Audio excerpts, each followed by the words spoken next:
Hello বন্ধুরা, আজকের ভিডিওতে আপনাদেরকে জানাবো যে আমি আমার ইউটিউব চ্যানেলের গুগল অ্যাডসেন্সের আইডেন্টিটি ভেরিফিকেশন কিভাবে সম্পূর্ণ করলাম। আইডেন্টিটি ভেরিফিকেশনের কাজটা আমি কিভাবে সম্পূর্ণ করলাম সাকসেসফুলিভাবে। তো আজকের ভিডিওতে আপনাদেরকে জানাবো। তো বন্ধুরা দেখুন, আপনিও যদি একজন ইউটিউব ক্রিয়েটার হয়ে থাকেন, ভিডিও আপলোড করেন ইউটিউবে, তো আপনার চ্যানেল যখন মনিটাইজ হবে, তো চ্যানেল মনিটাইজ হওয়ার পর $10 সম্পূর্ণ হলেই কিন্তু আপনারা কিন্তু ইউটিউব চ্যানেলের যে গুগল অ্যাডসেন্স রয়েছে সেই গুগল অ্যাডসেন্সের আইডেন্টিটি ভেরিফিকেশন কিন্তু করাটা জরুরি, আপনার কিন্তু করতেই লাগবে। সেটা কিন্তু না করলে আপনার গুগল অ্যাডসেন্স কিন্তু অ্যাপ্রুভ হবে না। তো আপনার সেই গুগল অ্যাডসেন্সের আইডেন্টিটি ভেরিফিকেশন করার জন্য আপনার কি কি করতে লাগবে, তো অ্যাডভান্স আমি আপনাদেরকে বলবো। তো কারণ আমি আজকে আমার ইউটিউব চ্যানেলের যে গুগল অ্যাডসেন্স রয়েছে সেটার আইডেন্টিটি ভেরিফিকেশনটা সম্পূর্ণ করলাম, সাকসেসফুলিভাবে আমি করলাম। তো সেই কথাটা আজকের ভিডিওতে আপনাদের সামনে বলবো। তো আপনাদের কাছে সম্পূর্ণ যে আমার অভিজ্ঞতা সেটা আজকে আপনাদেরকে শেয়ার করব। তো আমি কিভাবে কি করে আমি ডকুমেন্টস আপলোড করলাম, ফটো তুলে, বা কী এখানে অ্যাড্রেস ফিল আপ করলাম, তারপর আমার আইডেন্টিটি ভেরিফিকেশন সাকসেসফুলি হয়ে গেল। তো এই কথাটা আজকের ভিডিওতে আপনাদের সামনে বলবো। তো ভিডিওটি শুরু থেকে শেষ পর্যন্ত দেখতে থাকবেন, তাহলে কিন্তু আপনি এরপর যখন আপনার ইউটিউব চ্যানেল মনিটাইজ হবে বা গুগল অ্যাডসেন্সের আইডেন্টিটি ভেরিফিকেশন করবেন, তাহলে কিন্তু খুব সহজেই আপনারা গুগল অ্যাডসেন্সের আইডেন্টিটি ভেরিফিকেশনটা কিন্তু খুব সহজেই করতে পারবেন আপনিও। তো আপনার কিন্তু তখন কোনো অসুবিধা হবে না। তো আপনি আগাভাগা কিন্তু এই অভিজ্ঞতাটা কিন্তু থাকবে আপনার, যে কীভাবে আপনার আইডেন্টিটি ভেরিফিকেশন করা লাগে। তো বন্ধুরা, আমার যখন ইউটিউব চ্যানেল মনিটাইজ হয়ে গেল, তারপর গুগল অ্যাডসেন্সে যখন আমার $10 সম্পূর্ণ হলো, তো এখানেই কিন্তু আমার মোবাইলে কিন্তু ইমেলে একটা ইউটিউব চ্যানেলের যে ইমেল রয়েছে সেটা, সেই ইমেলে কিন্তু একটা ইমেল এসে গেলো। তো সেই জিমেলে একটা ইমেল এসে গেলো। তো সেই ইমেলে বলা রয়েছে যে আমাকে আইডেন্টিটি ভেরিফিকেশন করতে লাগবে। তো আইডেন্টিটি ভেরিফিকেশন করার জন্য আমি কি করলাম, ইউটিউবে কয়েকটা ভিডিও দেখলাম, তারপর দেখলাম যে এইভাবে করতে লাগে। তো আমি প্রথম দিকে কিন্তু একটু ভয় পেয়ে গেছিলাম, কিভাবে কি হয় না হয়, আমার আইডেন্টিটি ভেরিফিকেশন সম্পূর্ণ করতে পারি কি পারি না এইভাবে। তো তারপর আমি কি করলাম, দেখলাম যে এখানে আমার দুইটা অপশন দেওয়া রয়েছে, একটা রয়েছে অফলাইন মাধ্যম আর একটা রয়েছে অনলাইন মাধ্যম। তো পার্সোনা যে অ্যাপ্লিকেশন রয়েছে সেটার মাধ্যমে একটা রয়েছে, সেটা অনলাইন মাধ্যম। তো আমি পুরোনো যেটা রয়েছে, যে পোস্ট অফিসে একটা গুগল অ্যাডসেন্সের একটা পিন আসবে, সেটাতে আমি করলাম। তো অফলাইন মাধ্যমটায় আজকে আপনাদেরকে বলবো কিভাবে আমি করলাম। তো আমি যখন সেকেন্ড অপশনটা চুজ করলাম, যেটা আর কি পুরোনো মাধ্যম, গুগল অ্যাডসেন্সের পিন ভেরিফিকেশন করা, তো সেইটা আমি চুজ করলাম। চুজ করার পর ওইখানে যখন আমি কিন্তু ক্রোম ব্রাউজার গিয়ে করছি, আমি ক্রোম ব্রাউজারে আমার গুগল অ্যাডসেন্স আমি লগ ইন করে নিয়েছি। তারপর ওইখানে গিয়ে তো ওই ক্রোম ব্রাউজারে আমি সেটা ওপেন করলাম, আমি যে কাজ রয়েছে। তো সেটা আমি নেক্সট একটা ভিডিও বানিয়ে দেবো যে কীভাবে করতে লাগে। তো আমি আজকে থুলমূলভাবে বলবো যে কীভাবে কি হয় আর কি, কীভাবে করতে লাগে, তো এটাই বলবো। তো নেক্সট ভিডিওতে আমি স্ক্রিনশট সহ আপনাদের সামনে সেই ভিডিওটা আমার কাছে আছে, সেটা আপলোড করে দেবো, আপনি দেখতে পারবেন পরের ভিডিওতে। তো আজকে বলবো যে আমি কিভাবে করলাম।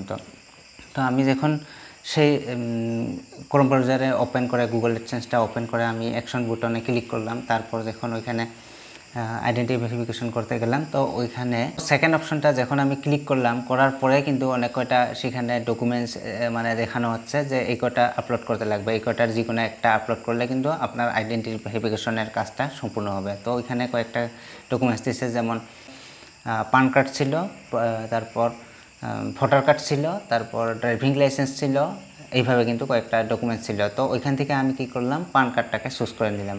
পান কার্ডটাকে চুজ করে নেওয়ার পর ওইখানে কিন্তু পান কার্ডের ফ্রন্ট সাইজের যে ফটোটা রয়েছে, পান কার্ডের যে সামনের দিকের যে ফটোটা রয়েছে, যে সাইডটা রয়েছে সামনের দিকে, সেটার একটা ফটো আপলোড করতে বলছে, আর ব্যাক সাইডের একটা ফটো আপলোড করতে বলছে। তো প্রথম আমি কি করলাম, ফ্রন্ট সাইডে যে পান কার্ডের যে ফ্রন্ট সাইড রয়েছে, যেটা আর কি সামনের দিকের সাইড রয়েছে, সেটা আমি ফটো তুললাম। তো কীভাবে ফটো তুললাম, এইভাবে আমি মোবাইলটিকে এইভাবে করে নিয়ে এইভাবে আমি ফ্রন্ট সাইডের ফটোটা তুলে দিলাম। তারপর ওইটাকে আমি আপলোড করলাম, করার পর ওইখানে নেক্সটে তারপর নিচে ছিল সেই পান কার্ডের ব্যাক সাইডটা আপলোড করার অপশন। তো সেটাও আমি এইভাবে করে মোবাইলটিকে এইভাবে করে আমি সেই ফটোটা তুলে নিলাম। নেওয়ার পর সেটাকেও আমি আপলোড করে দিলাম।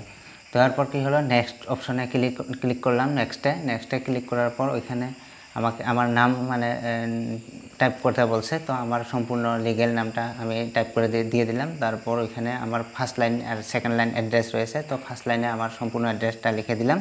তারপর নেক্সট লাইনে যে তলের লাইনটা ছিল সেকেন্ড লাইন, তো সেখানেও আমার সম্পূর্ণ অ্যাড্রেসটা লিখে দিলাম। তার সাথে আমি কি করলাম, ওইখানে আমার ফোন নাম্বারটা অ্যাড করে দিলাম। তো ফোন নাম্বারটা আমি ওইখানে কিন্তু লিখে দিলাম সেকেন্ড লাইনে। তো ফোন নাম্বারটা দেওয়ার উদ্দেশ্য ছিল আমার কি, যখন আমার সেই গুগল অ্যাডসেন্সের পিনটা আসবে আমার পোস্ট অফিসে, তো ওইখানে পোস্টমাস্টার যাতে ওই মানে আমার ফোন নাম্বারটা পেয়ে যায় ওইখানে, যাতে আমাকে কল করে সেই পিনটা যাতে দিতে পারে। তো তার জন্য আমি সেকেন্ড লাইনে কিন্তু আমার ফোন নাম্বারটাও লিখে দিলাম। তো আমি কি লিখছিলাম, আমার নাম সঙ্গে আমার গার্জিয়ান নেম, তারপর village, district, pin number, post office, তো এগুলো আমি লিখে দিলাম। তারপর সেকেন্ড লাইনে আমার ফোন নাম্বারটাও কিন্তু ওই অ্যাড্রেসে লিখে দিলাম। তারপর ওইখানে আমার একটা লেখা ছিল কি সিটি, তো সিটিতে আমার সিটি যে ডিস্ট্রিক্টটা রয়েছে সেটাই আমি লিখে দিলাম, সিটিটা, তো আমার টাউন লিখে দিলাম। তারপর এখানে স্টেট বলছে আপনি কোন রাজ্যে বাস করো, তো সেই স্টেটের নামটা আমি লিখে দিলাম। তারপর ইন্ডিয়াটা ছিল, সেই ইন্ডিয়াটাকে আমি সিলেক্ট করে নিয়ে নিলাম। তারপর এখানে নেক্সট অপশন রয়েছে, সেখানে আমি ক্লিক করে দিলাম। তারপরে কিন্তু আমার যে গুগল অ্যাডসেন্সের মানে ওই আইডেন্টিটি ভেরিফিকেশনের কাজটা অর্ধেক কিন্তু সম্পূর্ণ হয়ে গেল। তো আমি আবার নেক্সটে টিপলাম, তারপর কিন্তু আমার সেই আইডেন্টিটি ভেরিফিকেশনের কাজটা সম্পূর্ণ হয়ে গেল। তারপরে কিন্তু ওইখানেই কিন্তু আমার আইডেন্টিটি ভেরিফিকেশন সাকসেসফুলি লেখা কিন্তু ওইখানে কিন্তু দেখতে পারলাম। তো একটু পরে কিন্তু আমার কিসে জিমেলে মানে একটা মানে ইউটিউবের মানে ওই গুগল অ্যাডসেন্সের তরফ থেকে গুগল থেকে একটা ইমেল আসলো যে আপনার যে আইডেন্টিটি ভেরিফিকেশন রয়েছে সেটা কিন্তু সম্পূর্ণ সাকসেসফুলি হয়ে গেল। তো এইভাবে কিন্তু আমার গুগল অ্যাডসেন্সের আইডেন্টিটি ভেরিফিকেশনের কাজটা সম্পূর্ণ করলাম। তো আপনারা যখন গুগল অ্যাডসেন্সের আইডেন্টিটি ভেরিফিকেশনের জন্য আপনার ইমেল আসবে মানে জিমেলে, তো এইভাবেই কিন্তু আপনাকেও করতে লাগবে। তো খুব সহজে কিন্তু আপনিও এইভাবে গুগল অ্যাডসেন্সের আইডেন্টিটি ভেরিফিকেশনের কাজটা সম্পূর্ণ করতে পারবেন আশা করি। তো কিছুদিন পরে আমার মানে সেই কাগজটা এসে যাব যে আমি যে গুগল অ্যাডসেন্সের পিনের জন্য অ্যাপ্লাই করলাম, তো সেটা আমার পোস্ট অফিসে এসে যাবে, তারপর আমাকে দিবে। সেই ভিডিওটিও আপনাদের কাছে মানে তুলে ধরবো, আপনাদেরকে দেখাবো আমি কিভাবে সেই গুগল অ্যাডসেন্সের পিনটা আমি আপলোড করি। তো সেটাও আমি দিয়ে দেবো আরেকটি ভিডিও বানিয়ে। তো চ্যানেলটিকে সাবস্ক্রাইব করে রাখবেন আর পাশে থাকা বেল আইকনটিকে বাজিয়ে দিবেন, যাতে করে সেই ভিডিওটি আপলোড করার সাথে সাথে আপনার মোবাইলে সেই নোটিফিকেশনটি যায়। তো নেক্সট ভিডিওতে আপনাদের কাছে আবার দেখা হবে। তো আজকের মতো বিদায়, ধন্যবাদ।